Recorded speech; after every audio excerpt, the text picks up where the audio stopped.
Let's Mike Fit India.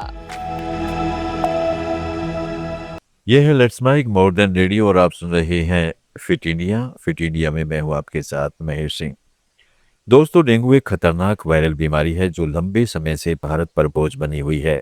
लेकिन अब देश में इसके बचाव करने वाली क्यूडेंगा वैक्सीन को मंजूरी मिल गई है। यह डेंगू वायरल के चारों स्टीरियोटाइप से बचाने का काम करती है। Drugs controller general of India की सब्जेक्ट्स एक्सपर्ट्स कमेटी ने भारत की पहली डेंगू वैक्सीन क्यूडेंगा को मंजूरी दे दी है। यह वैक्सीन जल्द ही भारत में आम जनता के लिए उपलब्ध हो जाएगी और हर साल बढ़ने वाले डेंगू के मामले को रोकने में प्रभावशाली साबित होगी। डॉक्टरों ने बताया, क्यूडेंगा एक टेट्रावेलेंट डेंगू वैक्सीन है जो डेंगू वायरस के सभी 4 स्टीरियोटाइप के खिलाफ सुरक्षा देती है। यह बहुत बड़ी खासियत है क्योंकि यह एक स्टीरियोटाइप के कारण हुआ इन्फेक्शन दूसरे स्टीरियोटाइप के खिलाफ इम्यूनिटी नहीं बनाता और जब दोबारा इन्फेक्शन होता है तो वह काफी गंभीर साबित होता है। इस वैक्सीन को 2 डोज के शेड्यूल के साथ लगाया जाएगा। इस डोज के बीच 3 महीने का गैप रखा जाएगा। इसे लगवाने की एक खास एज ग्रुप संभावित 4 वर्ष से 60 वर्ष होगी और यह हर किसी को लगाया जा सकता है, चाहे उसे पहले डेंगू बुखार हुआ हो या नहीं हुआ हो। क्यूडेंगा जापान की टाकेडा फार्मास्यूटिकल कंपनी टाकेडा बनाती है। कंपनी ने इस वैक्सीन को मार्केट में लाने से पहले सालों तक रिसर्च और क्लिनिकल ट्रायल किया है। कंपनी का मकसद ऐसी वैक्सीन बनाने का था जो विभिन्न क्षेत्रों की जनता के लिए सुरक्षित और प्रभावशाली साबित हो सके। भारत में इसका निर्माण हैदराबाद की कंपनी करेगी और इसके आने पर डेंगू का बोझ कम करने में मदद मिलेगा। बता दें कि यह वैक्सीन और भी कई देशों में इस्तेमाल हो रही है। डॉक्टरों के अनुसार क्यूडेंगा वैक्सीन बॉडी के इम्यून सिस्टम को स्टिमुलेट करती है ताकि वो डेंगू वायरस के चारों स्टीरियोटाइप को पहचान कर लड़ सके। यह वायरल के एक कमजोर प्रकार का इस्तेमाल करती है जिससे बीमारी विकसित किए बिना वायरस के खिलाफ इम्यून रिस्पॉन्स शुरू हो जाता है। एक बार वैक्सीन लगने के बाद शरीर इस वायरस को पहचान कर उसके खिलाफ एंटीबॉडीज बनाने लगता है और भविष्य में इसके शरीर में घुसने पर वायरस को तुरंत मार देता है। यह वैक्सीन इन्फेक्शन के संपर्क में आने और उसके गंभीर होने का खतरा बेहद कम कर देती है, क्योंकि दूसरे स्टीरियोटाइप के कारण दूसरी बार होने वाले इन्फेक्शन के दौरान डेंगू गंभीर रूप दिखाता है। ऐसे में क्यूडेंगा जैसी टेट्रावेलेंट वैक्सीन मजबूत सुरक्षा देने में मदद करती है। क्लिनिकल ट्रायल में क्यूडेंगा ने बढ़िया रिजल्ट दिखाया है।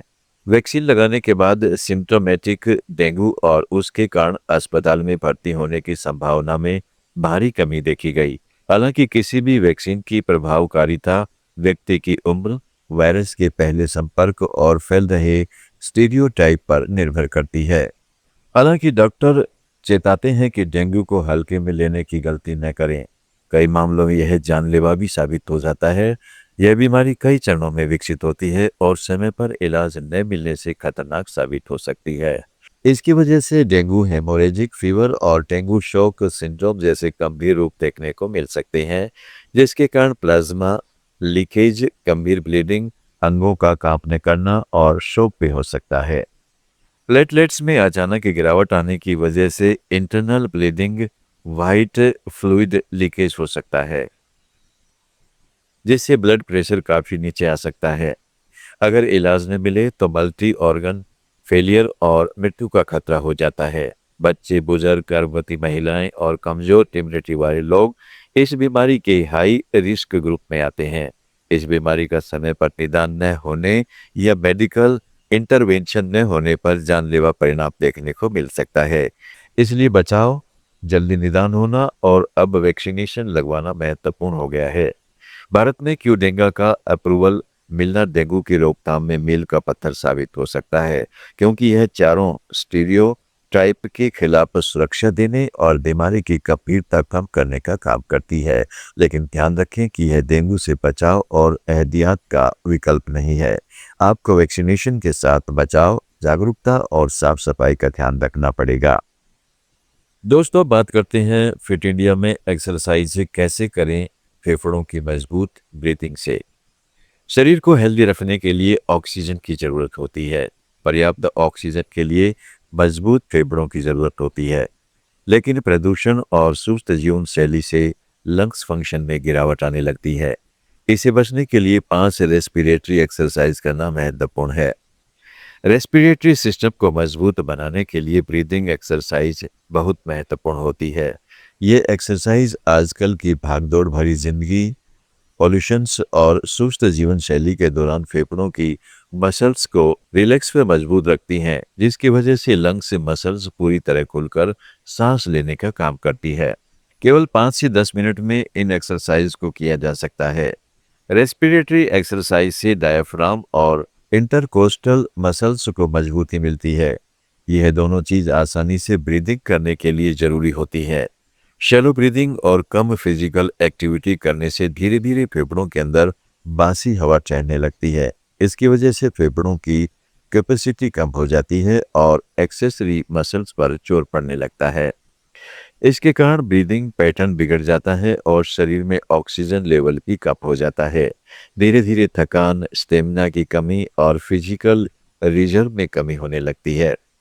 रेगुलर ब्रीदिंग एक्सरसाइज करने से फेफड़ों में फंसी हवा और म्यूकस निकलने लगता है। एयरवे की इन्फ्लामेशन कम होती है और ऑक्सीजन एक्सचेंज सुधरता है। ये एक्सरसाइज अस्थमा, क्रोनिक सीओपीडी या पोस्ट इन्फेक्शन रिकवरी के मरीजों के लिए काफी प्रभावशाली साबित होती है।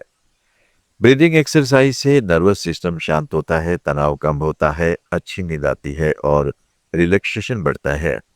जैसे एरोबिक एक्सरसाइज दिल को मजबूत बनाती है, वैसे ही ब्रीदिंग एक्सरसाइज फेफड़ों की क्षमता बढ़ाती है।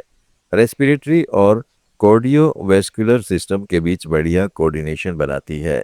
शरीर में ऑक्सीजन डिलीवरी सुधारने में एनर्जी लेवल भी बढ़ता है, इम्यूनिटी को सपोर्ट मिलता है और इन्फेक्शन का खतरा कम होता है। इन एक्सरसाइज को शांत माहौल में बैठकर 5 से 10 मिनट तक करें। रोजाना करने से इन्हें करना आसान हो जाएगा और सांस फूलने की समस्या खत्म हो जाएगी। डायाफ्रागमेटिक ब्रीथिंग। जमीन पर आराम से सीधा लेटें या बैठ जाएं। एक हाथ को पेट पर रखें और दूसरा छाती पर रखें।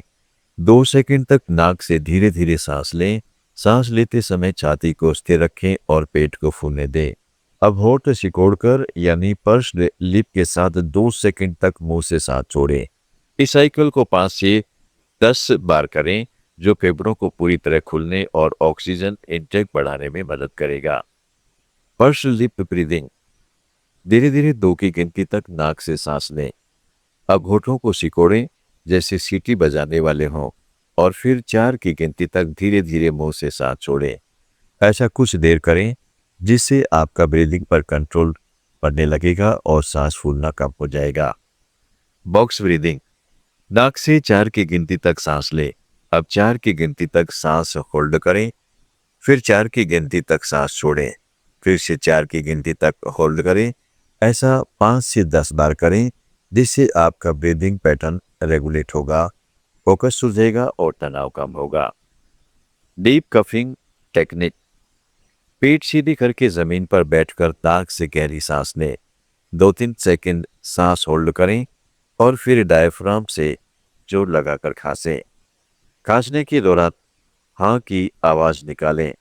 इस प्रक्रिया को 5 से 10 बार दोहराएं, जिससे फेफड़ों में फंसा बलगम बाहर निकलेगा और इन्फेक्शन से बचाव होगा। Alternate nostril breathing. पेट सीधी करके जमीन पर बैठ जाइए। अब हाथ के अंगूठे से एक नथने को बंद करें और दूसरे से गहरी सांस लें। फिर उंगली से दूसरा नथना बंद करें और पहले नथने से धीरे धीरे सांस छोड़ें। ऐसा 5 मिनट दोहराते रहें, जिससे एयर फ्लो का बैलेंस बनेगा, लंग फंक्शन सुधरेगा और मानसिक शांति मिलेगी।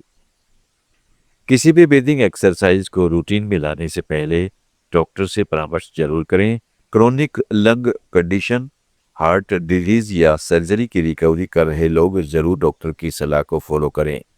इन एक्सरसाइज को करने पर हल्की सांस फूलना नॉर्मल है, लेकिन यह बहुत ज़्यादा नहीं होनी चाहिए। अगर सांस लेने में दिक्कत हो या सिर घूमने लगे तो एक्सरसाइज तुरंत बंद कर दें। लंग फंक्शन को सही रखने के लिए हाइड्रेशन का ध्यान रखें और प्रदूषण के दौरान खुली हवा में एक्सरसाइज करने से बचें। बहुत ज़्यादा ठंड, गर्मी या उमस में भी एक्सरसाइज न करें। एक बात और, ऑक्सीजन थेरेपी वाले लोग डॉक्टर की सलाह के बिना ऑक्सीजन लेवल में बदलाव न करें। आप सुन रहे थे let's mic more than radio. Follow कीजिए हमें हमारे सोशल मीडिया प्लेटफॉर्म्स पर। It's time for news.